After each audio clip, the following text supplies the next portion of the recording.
Good morning, students. In yesterday's video, we have got an introduction about the cell. Cell is the structural and functional unit of life. Based on the number of cells, we have also seen there are two types of organisms, unicellular and multicellular organisms. Yesterday, we have also discussed that cells differ in shape, size and number. Although there are so many differences in the cells of different organisms, there are certain parts which are present in almost all the cells. We can study them generally. So today we are going to discuss the structure of a generalized cell. What all organelles can be present in a cell. Cell consists of living as well as non-living parts. The living parts, they have a fixed structure and function. These living parts are called organelles. The names I have listed here are organelles like Golgi apparatus, endoplasmic reticulum, nucleus. These are all organelles. Whereas non-living parts are like protein, fats, pigments, water and other minerals present in the cell. These are the non-living parts of the cell. So, cell consists of both type of parts, living as well as non-living.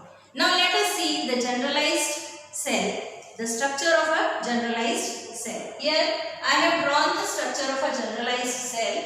You can see here it is a double layered wall. The outer layer consists of cell wall.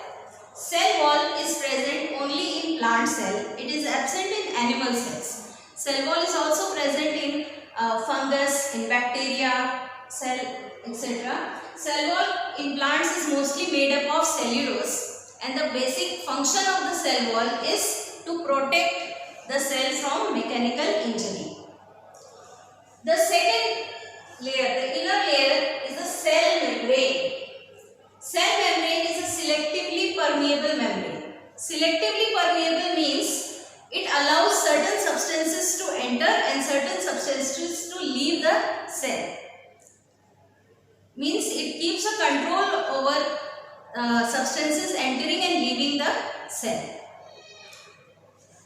Third is Golgi apparatus. Here you can see Golgi apparatus. Golgi apparatus is a flattened sac-like structure which has a basic function of secreting enzymes, hormones, etc.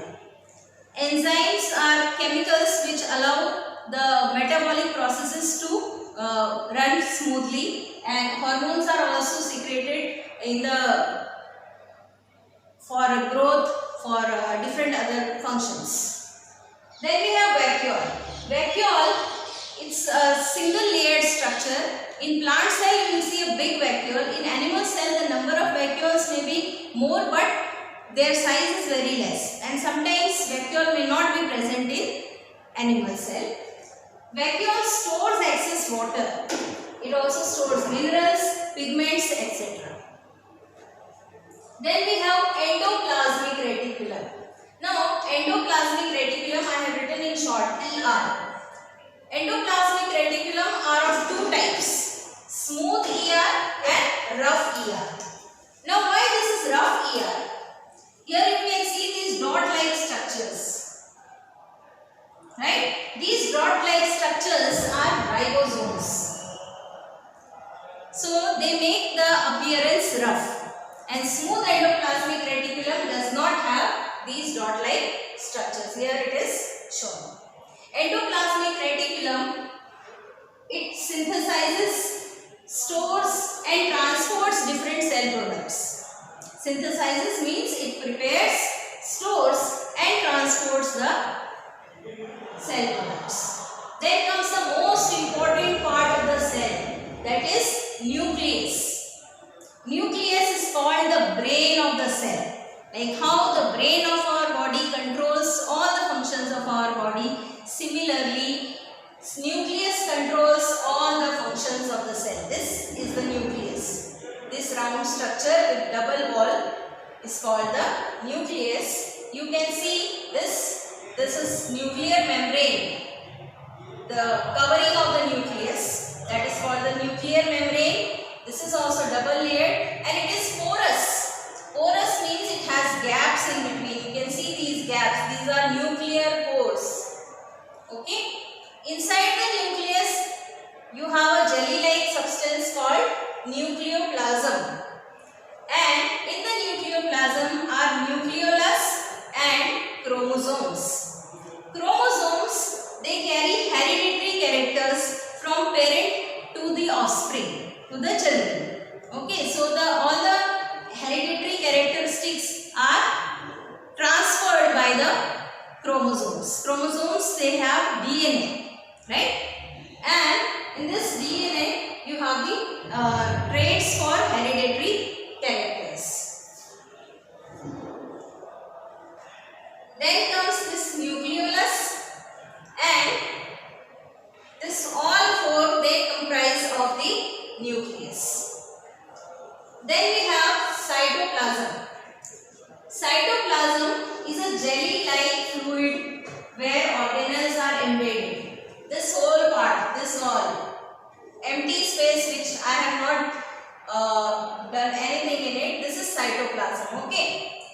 This part, this whole is cytoplasm. In that cytoplasm only all the organelles are there. Okay, all the organelles are embedded in the cytoplasm. It's a jelly-like substance, contains the different kinds of minerals and other substances. Then we have mitochondria. Mitochondria is called the powerhouse of the cell. Powerhouse means it generates energy. It produces energy because it contains enzymes for respiration. Respiration is the process by which organisms use oxygen to release energy.